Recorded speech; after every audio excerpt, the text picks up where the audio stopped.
सभी साथियों का स्वागत करता हूं अपने YouTube चैनल सुरेंद्र सिंह बोरा में।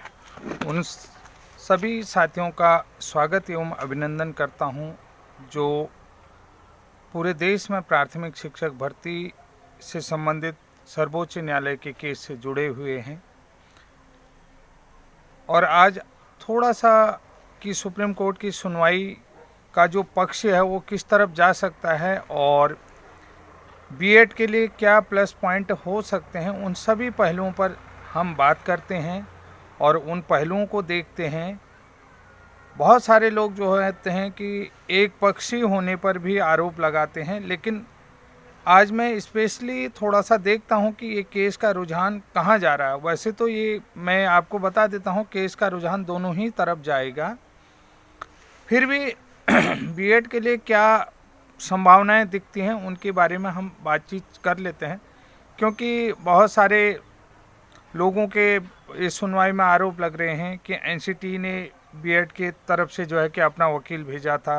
और कई लोग कह रहे हैं कि राजस्थान ने जो है कि बीटेड के पक्ष में जो है कि अपना एडवोकेट खड़ा करा था। लेकिन ये सब सत्य नहीं है कि एक्चुअल में जो एनसीटी का जो एडवोकेट आए थे तो सुप्रीम कोर्ट से जो है कि एक प्रॉपर ऑर्डर आया था, क्योंकि मेन जो संस्था है प्राथमिक शिक्षक के लिए वो जो है कि एनसीटी ही एक ऐसी संस्था है जिसने जो है कि 28 जून 2018 को जो है कि बीएड को प्राथमिक में अलाउ किया था। तो साथियों,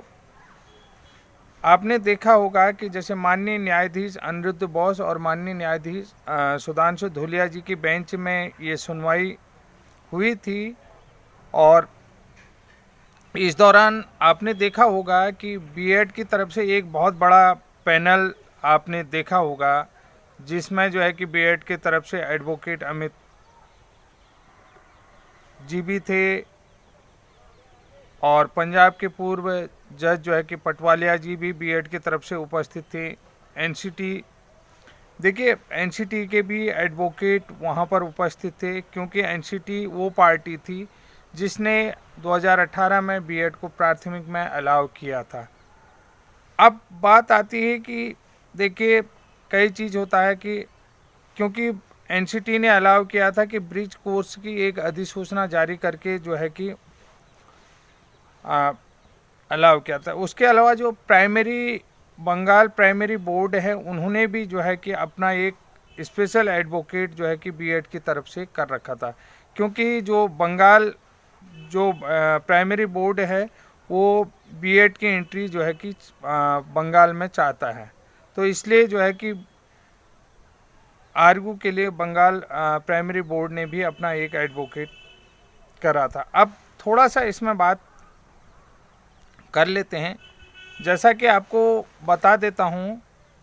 कि जो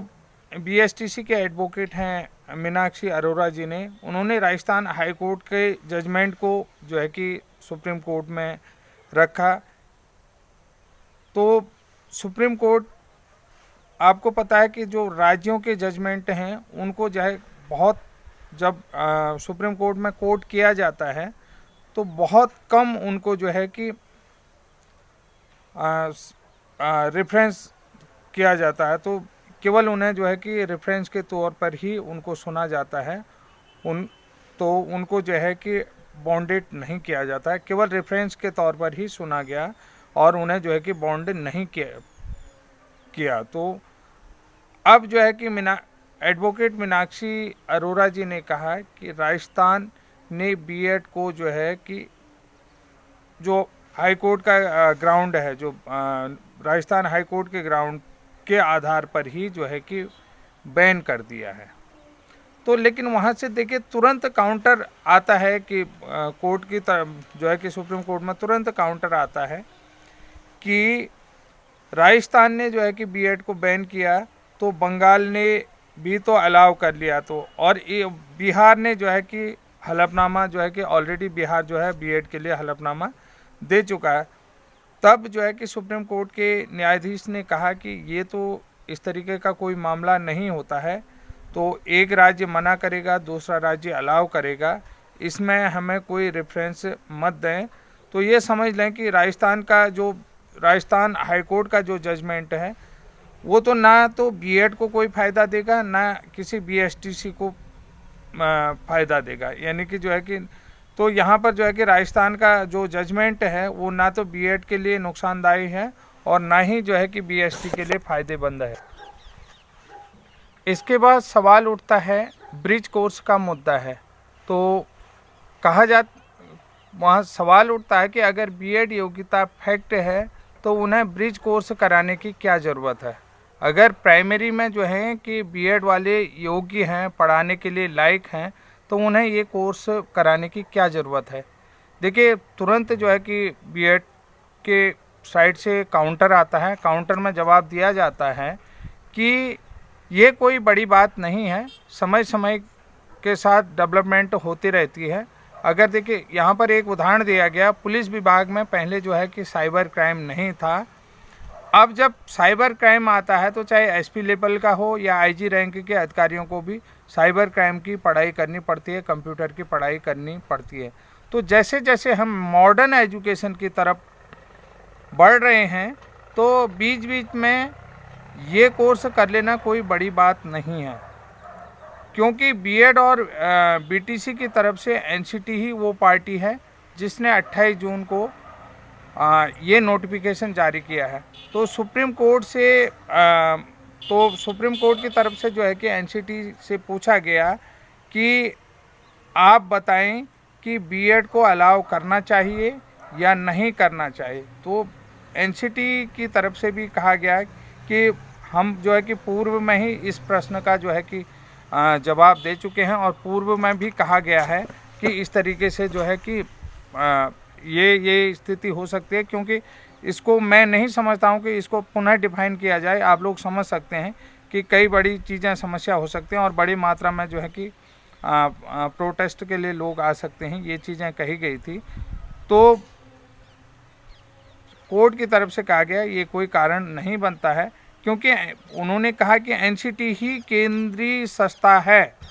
तो यह तय करती है कि वही तय करेगी कि किस पैरामीटर में शिक्षकों की नियुक्ति होनी चाहिए। यह एनसीटी का संवैधानिक अधिकार है और कोर्ट ने ये कह दिया कि बीएड प्राइमरी में मान्य होगा या अमान्य होगा, इसका तय करने का अधिकार सिर्फ केवल एनसीटी के पास है। तो साथियों, जैसा कि आप जानते हैं कि बीएड मान्य, ये जो बीएड के पक्ष में जो बातें जा रही हैं आपको मैं पूरी तरीके से बता रहा हूं,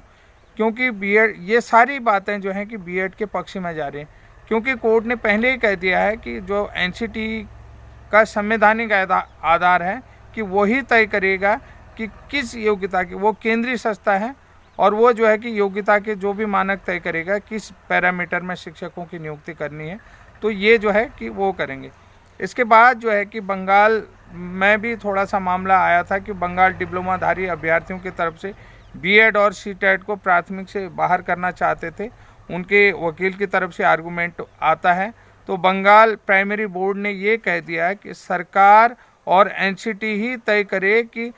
प्राथमिक शिक्षक के लिए क्या योग्यता होनी चाहिए। अगर सरकार और एनसीटी ऐसा नहीं करती है तो एक अलग से पिटारा बॉक्स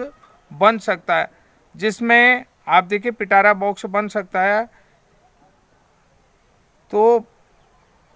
और जो है कि हर बच्चा जो है कि अपनी योग्यता के आधार पर जो है कि डिमांड करेगा, हर कोई बच्चा जो है अपनी योग्यता के आधार पर डिमांड करेगा। अगर वो 10वीं पास है तो इस नौकरी में केवल 10वीं पास ही लोग लिए जाएंगे। तो इस तरीके से अन्य जो है कि 10वीं से ऊपर की योग्यता के लिए, तो वो वहाँ पर जो है कि एक उदाहरण दिया गया है यूपीएससी का। यूपीएससी के लिए जो है कि जो क्वालिफिकेशन है, जो कैंडिडेट एग्ज़ाम देता है यूपीएससी का, उसके लिए जो मिनिमम क्वालिफिकेशन है ग्रेजुएशन।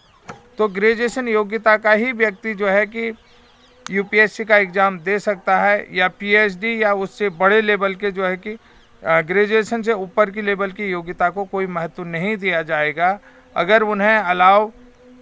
अगर ग्रेजुएशन से ऊपर की योग्यता को अलाउ किया जाता है तो यूपीएससी के एग्ज़ाम में, तो फिर यहाँ पर जो प्राथमिक लेवल में है तो बीएड को क्यों अलाउ नहीं किया जा सकता है। उम्मीद करता हूं कि आपको मेरी जो जानकारी है वो बिल्कुल सटीक लगी होगी और मैंने जो उदाहरण दिए हैं यूपीएससी का एग्ज़ाम का है, क्योंकि यूपीएससी के लिए जो मिनिमम क्वालिफिकेशन है ग्रेजुएशन है, उसमें जो है कि बड़ी ग्रेजुएशन से ऊपर लेवल की योग्यता वाले भी अलाउ किए जाते हैं। तो प्राइमरी में जो है कि ऊपर की योग्यता वाले क्यों अलाउ नहीं किए जा सकते हैं, ये बहुत बड़ी बात है। क्योंकि वहाँ पर यूपीएससी का एग्ज़ाम पीएचडी वाला भी देता है, एमबीबीएस एमएस वाला भी देता है, एमटेक वाला भी देता है और अन्य क्वालिफिकेशन में, जबकि प्लेन ग्रेजुएशन वाला भी जो है कि यूपीएससी का एग्ज़ाम देता है। तो अगर इस तरीके का जो है कि